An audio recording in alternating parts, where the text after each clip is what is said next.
Comment में जय विष्णु भगवान जय तुलसी माँ लिखना न भूलें। तो आज की वीडियो बेहद ही खास और ज्ञानवर्धक होने वाली है। माताएं एवं बहनों, आप सभी को हम बता दें कि अभी अभी 2 दिन पहले की कथा में गुरुजी ने एक विशेष उपाय बताया है जो कोई भी भक्त करेगा, सच्ची मन से करेगा तो उसकी हर मुराद, हर मनोकामना, हर इच्छा पूरी हो जाती है।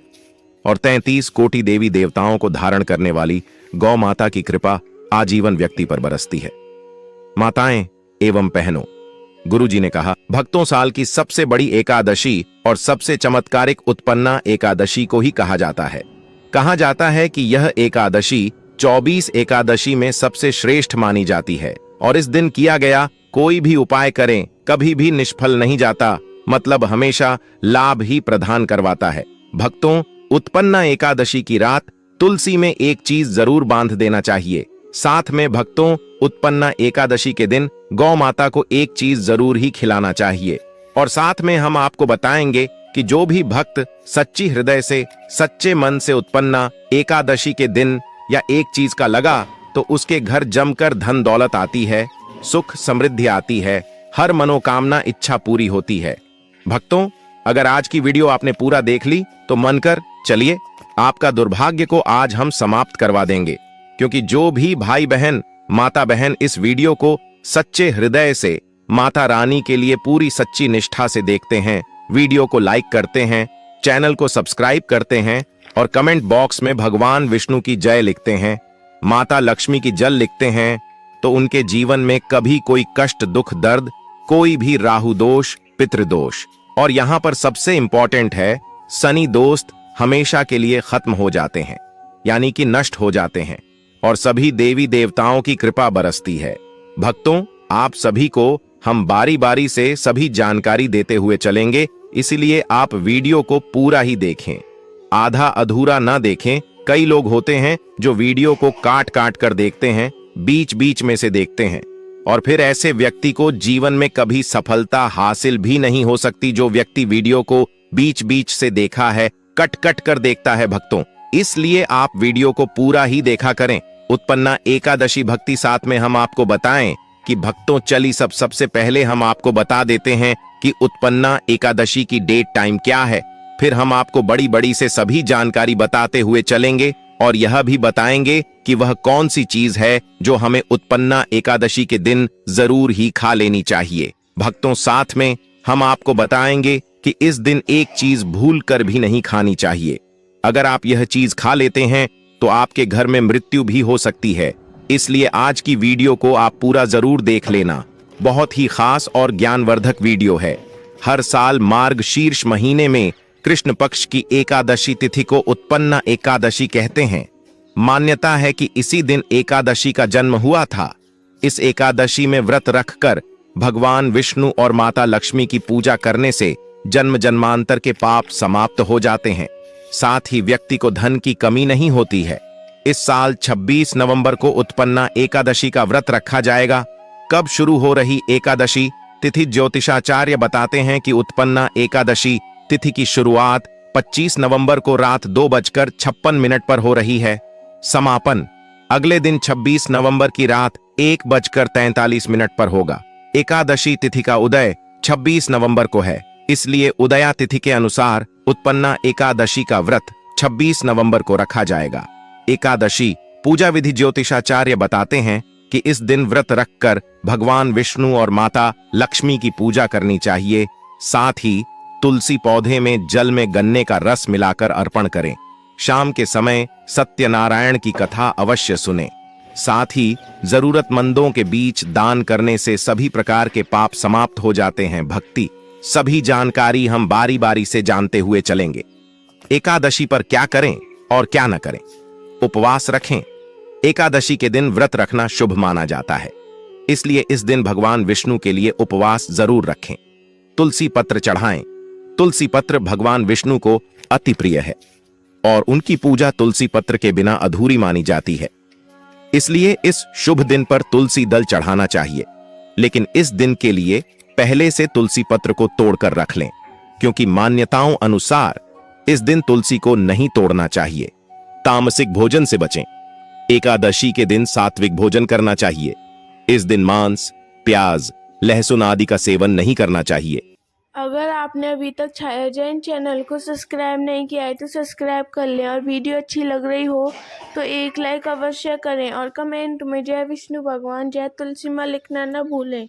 और इस वीडियो को भी ज्यादा से ज्यादा शेयर जरूर करें। भक्तों, दान पुण्य। अगर आप व्रत रख रहे हैं या फिर किसी कारण नहीं रख पा रहे हैं, फिर भी आपको एकादशी के दिन धन, कपड़े, भोजन और पानी का दान करना चाहिए, क्योंकि ऐसे कार्यों को करना फलदायी माना जाता है। ब्रह्मचर्य का पालन करें। इस शुभ दिन पर साधक को ब्रह्मचर्य का पालन करना चाहिए। भक्तों को हमेशा अपने शरीर और मन पर नियंत्रण रखना चाहिए और मंत्रों का जाप करते हुए अपना दिन बिताना चाहिए। चावल का सेवन भूलकर भी न करें। एकादशी के शुभ दिन पर भूलकर भी चावल का सेवन नहीं करना चाहिए, क्योंकि एकादशी के दिन चावल पर दरिद्रता का वास रहता है। एकादशी के दिन गंध युक्त चीजों का सेवन करने से बचना चाहिए, क्योंकि यह काम भाव बढ़ाने तथा शरीर और मन की अशुद्धता को बढ़ाता है। अतः इस दिन लहसुन तथा प्याज का सेवन कभी भी नहीं करना चाहिए। इस दिन लहसुन, प्याज की तरह ही मसूर की दाल, गाजर, शलजम, गोभी, पालक आदि चीजों के सेवन से परहेज करें। मान्यता अनुसार एकादशी तथा द्वादशी तिथि के दिन बैंगन खाना अशुभ फलदायी माना जाता है। अतः इस दिन बैंगन का सेवन भूलकर भी नहीं करना चाहिए। इस दिन बाल और नाखून नहीं काटें। एकादशी के दिन चावल नहीं खाना चाहिए, क्योंकि चावल का संबंध जल से तथा जल का संबंध चंद्रमा से माना जाता है। चंद्रमा ही मनुष्य मन का तथा सफेद रंग के स्वामी माने जाते हैं। अतः जल तत्व राशि के कारण अक्सर धोखा खाना पड़ता है। एकादशी के दिन वृक्ष से पत्ता नहीं तोड़ना चाहिए। अतः स्वयं गिरा हुआ पत्ता ही उपयोग में लाना चाहिए। शास्त्रों के अनुसार एकादशी के दिन मांस मदिरा का सेवन करने से नरक जाना पड़ता है। अतः इस चीजों दूर रहना चाहिए। इसी तरह एकादशी के दिन सेम का सेवन नहीं करना चाहिए। यह संतान के लिए हानिकारक माना गया है। इस दिन जौ का सेवन नहीं करें। मान्यता अनुसार जौ को महर्षि मेधा के शरीर से उत्पन्न होना माना जाता है। अतः एकादशी पर जौ का सेवन वर्जित है। एकादशी के दिन प्रातः दातुन न करें। नींबू, जामुन या आम के पत्ते चबाकर अंगुली से कंठ साफ करने की मान्यता है। यदि यह संभव न हो तो पानी से 12 बार कुल्ले करना चाहिए। उत्पन्ना एकादशी के दिन व्रत रखना बहुत शुभ और जरूरी माना गया है। इस दिन भगवान विष्णु जी को प्रसन्न करने के लिए व्रत अवश्य करें। तुलसी भगवान विष्णु जी को अति प्रिय है। इस दिन भगवान विष्णु जी की पूजा में तुलसी का इस्तेमाल अवश्य करें और उन्हें तुलसी चढ़ाना न भूलें। उत्पन्ना एकादशी के दिन सात्विक भोजन करना चाहिए और सादा खाना खाएं। इस दिन भगवान विष्णु को पीले फल और फूल अर्पित करने चाहिए। उत्पन्ना एकादशी के दिन दान पुण्य करने का विशेष महत्व होता है। इस दिन गरीबों और जरूरतमंदों को भोजन, वस्त्र और धन आदि का दान करें। ऐसा करने से बहुत फलदायी माना जाता है। उपतन्ना एकादशी के दिन ब्रह्मचर्य का पालन करना चाहिए और अपने मन, वाणी पर नियंत्रण रखना चाहिए। उत्पन्ना एकादशी के दिन भगवान विष्णु जी के मंत्रों का जाप जरूर करना चाहिए। ऐसा करने से भगवान विष्णु प्रसन्न होते हैं। बापू, चलिए अब जान देते हैं कि तुलसी में ऐसी कौन सी चीज बंद देने से व्यक्ति के भाग्य चमक जाता है। व्यक्ति के भाग्य में सुख समृद्धि की प्राप्ति होती है, धन दौलत की प्राप्ति होती है। कहा जाता है कि उत्पन्न एकादशी के दिन तुलसी से जोड़ा कोई भी उपाय किया जाए वह खाली जा ही नहीं सकता, क्योंकि इस दिन भगवान विष्णु, माता लक्ष्मी जागृत अवस्था में होते हैं।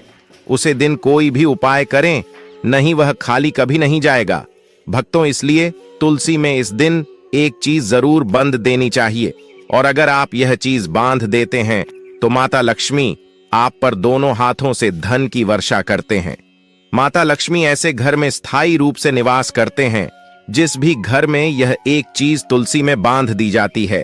यानी कि उत्पन्न एकादशी के दिन तुलसी में एक चीज की जरूर बांध देना चाहिए।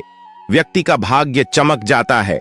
व्यक्ति की भाग्य से गरीबी हमेशा के लिए वीर को जाती है। व्यक्ति के घर में समृद्धि की प्राप्ति होती है। माता बहन चली, अब हम आपको बता देते हैं वह कौन सी सामग्री है और किस प्रकार से किस टाइम पर आपको इस उपाय को करना है, तो आपको लाभ ही लाभ प्राप्त होता है। इस उपाय को आपको हो सके तो सुबह के शाम कर लीजिए। अगर सुबह के साथ आप इस उपाय को नहीं कर सकते तो आप इस उपाय को शाम के समय कर सकते हैं। पर शाम के समय सबसे अच्छा समय कौन सा माना जाता, आप तो इसके बारे में भी हम आपको बता दें कि आप इस उपाय को 7 बजे से लेकर 8 बजे तक कर लीजिए। 8 बजे से लेकर 9 बजे तक कर सकते हैं। अगर आप फिर भी आप इस उपाय को नहीं कर पाते हैं तो आप अधिकतर 12 बजे तक इस उपाय को कर सकते। रात्रि के समय 12 बजे से ज्यादा टाइम नहीं होना चाहिए। भक्तों, अगर आप इस उपाय करना ही है तो आप इस उपाय को अगले दिन भी कर सकते हैं, पर इसका एक अलग से नियम होता है जो कि आपको इस वीडियो के अंत में हम आपको बताएंगे। पर अब हम आपको बताते हैं कौन सी चीज तुलसी जरूर बांध देना चाहिए। भक्ति आपके घर में हर किसी के हाथ में कलावा तो जरूर बांधते हुए भक्तों, इस कलावे को मामूली समझने की भूल भी मत करना, चेष्टा भी मत करना। माता बहनों, तो आपको एक कलवा फल ले लेना है और इसमें भगवान विष्णु का एक मंत्र का जाप करते हुए इसमें 8 गांठ है, आप लगा ले।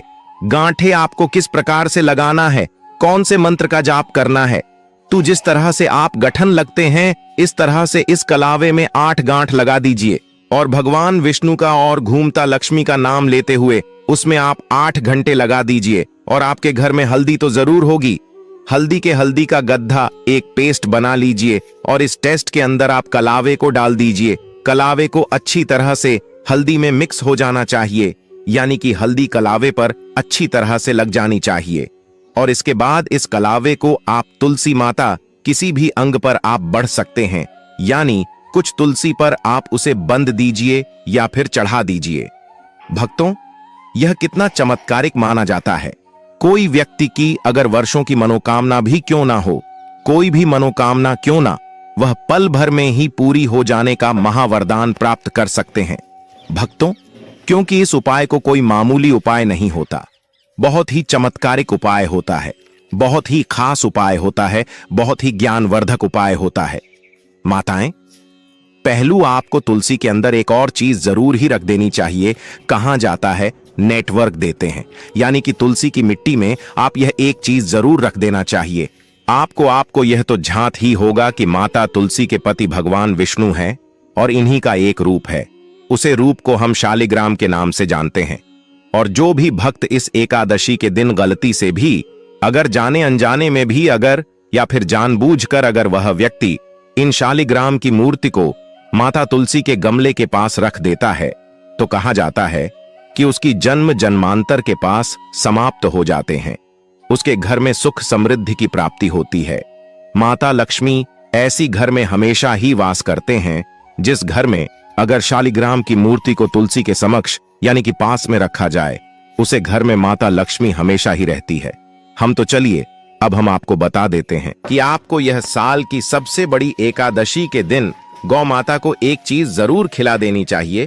वक्त गौ माता सभी अपने अंदर सभी देवी देवताओं को समेटे हुए यानी कि धारण करे हुए हैं। अगर आप गौ माता को एक चीज खिला देते हैं तो फिर मनोकामना इच्छा पूरी होती है। माता वैष्णो, आपको इस एकादशी के दिन गौ माता को हरा चारा जरूर खिलाना चाहिए। कहा जाता है कि जो भी भक्त गौ माता को हरा चारा खिला है उसके भाग्य से गरीबी नष्ट हो जाती है, खत्म हो जाती है, सुख समृद्धि की प्राप्ति होती है। पर आपको इस दिन एक चीज और खिला देना चाहिए, वह रोटी और गुड़। भक्तों, गौ माता को गुड़ खिलाने से जो व्यक्ति अपने जीवन में काफी असफलताएं सामना कर चुका है, उसे व्यक्ति को गौ माता को जरूर खिला देना चाहिए। क्योंकि गौ माता को जो भी भक्त सच्चे हृदय से मानसिक गौ माता को गुड़ खिला है, उसके जीवन में कभी कोई दुख दर्द समस्या पीड़ा और कष्ट कभी भी नहीं आता। भक्तों, यदि आपने अभी तक वीडियो को पूरा देखा है तो आगे भी आप पूरा ही देखें, क्योंकि आधा अधूरा ज्ञान हमेशा ही खतरनाक होता है।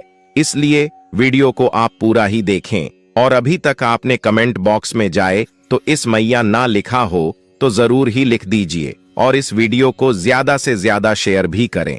भक्तों, चलिए अब जान लेते हैं कि इस दिन आपको कौन सी चीजों का सेवन जरूर ही कर लेना चाहिए। यह बहुत ही लाभदायक और पुण्य कार्य माना जाता है।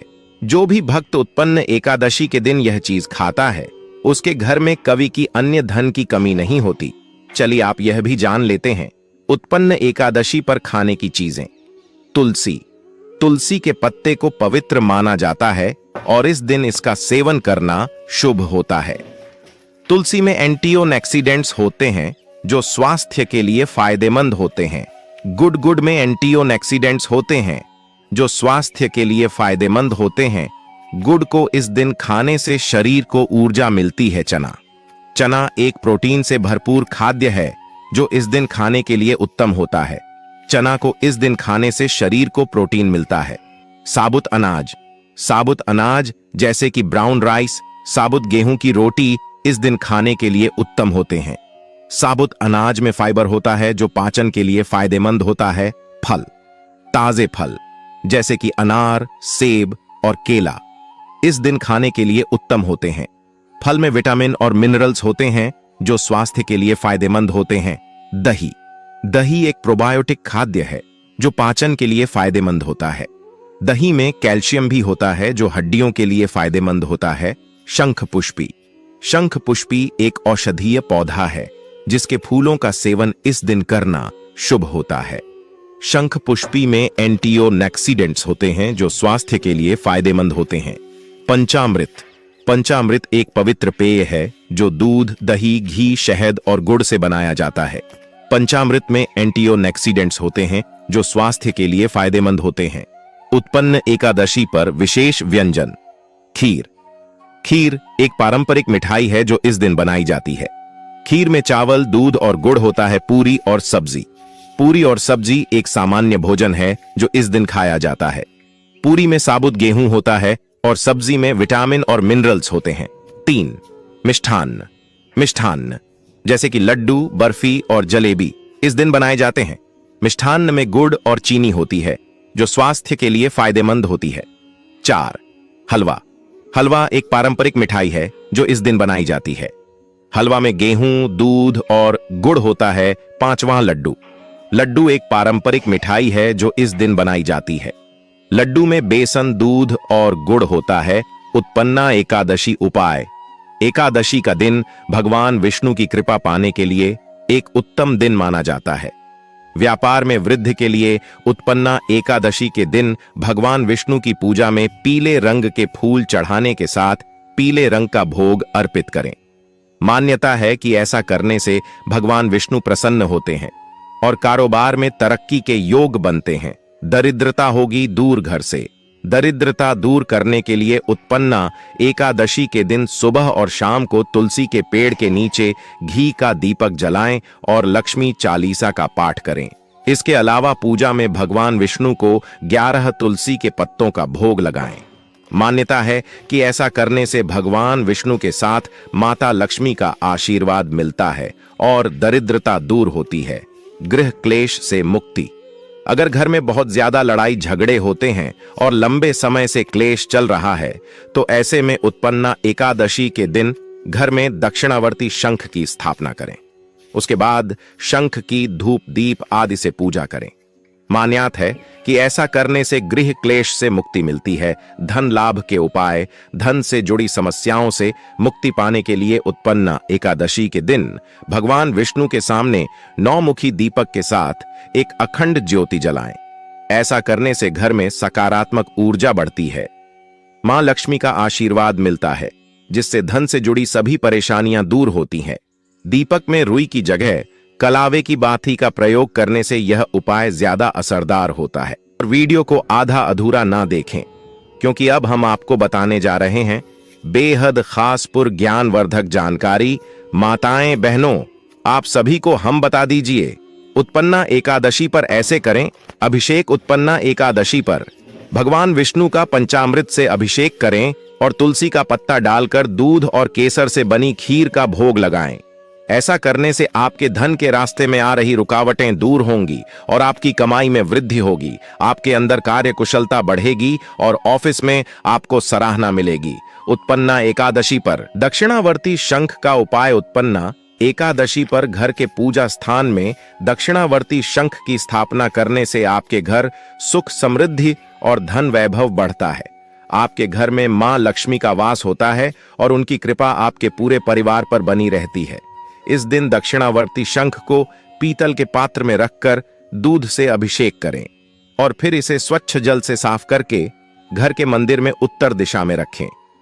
मां लक्ष्मी आपके घर की तरफ आकर्षित होंगी। उत्पन्ना एकादशी पर 9 मुखी दीपक जलाएं। उत्पन्ना एकादशी पर भगवान विष्णु के सम्मुख 9 मुखी घी का दीपक जलाएं। ऐसा करने से आपके करियर में आ रही सभी समस्याएं दूर होती हैं और आपको मां लक्ष्मी का आशीर्वाद मिलने से हर क्षेत्र में सफलता प्राप्त होती है। दीपक में रुई के स्थान पर कलावे की बाती का प्रयोग करें तो यह उपाय और भी ज्यादा असरदार होता है। उत्पन्ना एकादशी पर तुलसी का उपाय। उत्पन्ना एकादशी पर सुबह और शाम के वक्त तुलसी के पेड़ पर घी का दीपक जलाएं और लक्ष्मी चालीसा का पाठ करें। इस दिन भगवान विष्णु को तुलसी के 11 पत्तों का भोग लगाएं और साथ ही ऊ नमो भगवते वासुदेवाय मंत्र का जप करें। ऐसा करने से आपकी दरिद्रता दूर होती है और भगवान विष्णु के साथ ही मां लक्ष्मी का आशीर्वाद प्राप्त होता है। उत्पन्ना एकादशी की कथा। इस संबंध में पौराणिक कथा के अनुसार सतयुग में मुर नाम का दैत्य उत्पन्न हुआ। वह बड़ा बलवान और भयानक था।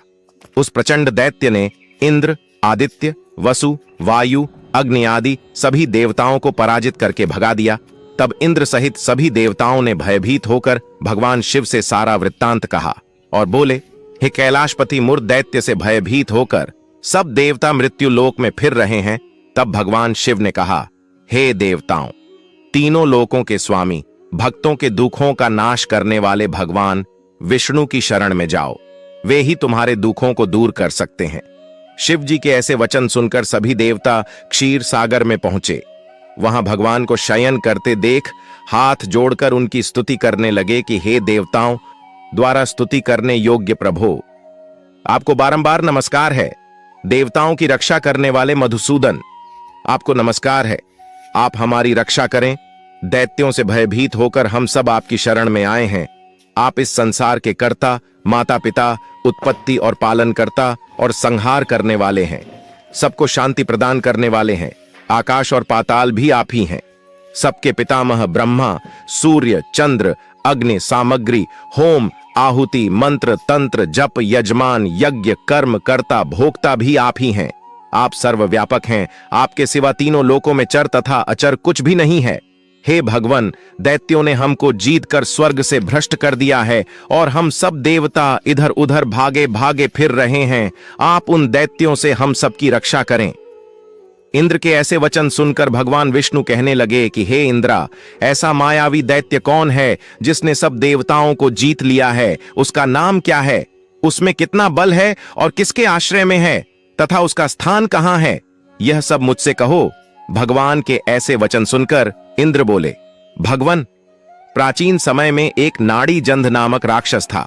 उसके महापराक्रमी और लोक विख्यात मुर नाम का एक पुत्र हुआ। उसकी चंद्रावती नाम की नगरी है।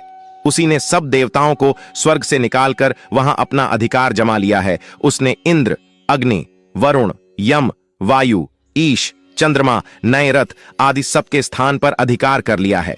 सूर्य बनकर स्वयं ही प्रकाश करता है, स्वयं ही मेघ बन बैठा है और सबसे अजेय है। असुर निकंदना, उस दुष्ट को मारकर देवताओं को अजेय बनाइए। यह वचन सुनकर भगवान ने कहा, हे देवताओं, मैं शीघ्र ही उसका संहार करूंगा। तुम चंद्रावती नगरी जाओ। इस प्रकार कहकर भगवान सहित सभी देवताओं ने चंद्रावती नगरी की ओर प्रस्थान किया। उस समय दैत्य मुरसेना सहित युद्ध भूमि में गरज रहा था। उसकी भयानक गर्जना सुनकर सभी देवता भय के मारे चारों दिशाओं में भागने लगे। जब स्वयं भगवान रणभूमि में आए तो दैत्य उन पर भी अस्त्र शस्त्र आयुध लेकर दौड़े। भगवान ने उन्हें सर्प के समान अपने बाणों से बींध डाला। बहुत से दैत्य मारे गए, केवल मुर बचा रहा। वह अविचल भाव से भगवान के साथ युद्ध करता रहा। भगवान जो जो भी तीक्ष्ण बाण चलाते वह उसके लिए पुष्प सिद्ध होता। उसका शरीर छिन्न भिन्न हो गया, किंतु वह लगातार युद्ध करता रहा। दोनों के बीच मल्ल युद्ध भी हुआ। 10,000 वर्ष तक उनका युद्ध चलता रहा, किंतु मुर नहीं हारा। थककर भगवान बद्रिकाश्रम चले गए। वहां हेमवती नामक सुंदर गुफा थी। उसमें विश्राम करने के लिए भगवान उसके अंदर प्रवेश कर गए। यह गुफा 12 योजन लंबी थी और उसका एक ही द्वार था। विष्णु भगवान वहां योग निद्रा की गोद में सो गए। मुर भी पीछे पीछे आ गया। और भगवान को सोया देखकर मारने को उद्यत हुआ, तभी भगवान के शरीर से उज्जवल कांतिमय रूप वाली देवी प्रकट हुई। देवी ने राक्षस मुर को ललकारा, युद्ध किया और उसे तत्काल मौत के घाट उतार दिया। श्री हरि जब योग निद्रा की गोद से उठे तो सब बातों को जानकर उस देवी से कहा कि आपका जन्म एकादशी के दिन हुआ है, अतः आप उत्पन्ना एकादशी के नाम से पूजित होंगी। आपके भक्त वही होंगे जो मेरे भक्त हैं। धन्यवाद। ऐसे ही जानकारी के लिए छाया जैन चैनल को सब्सक्राइब करें और अगर आपको यह वीडियो अच्छी लगी हो तो एक लाइक अवश्य करें और कमेंट में ओम नमः शिवाय अवश्य लिखें।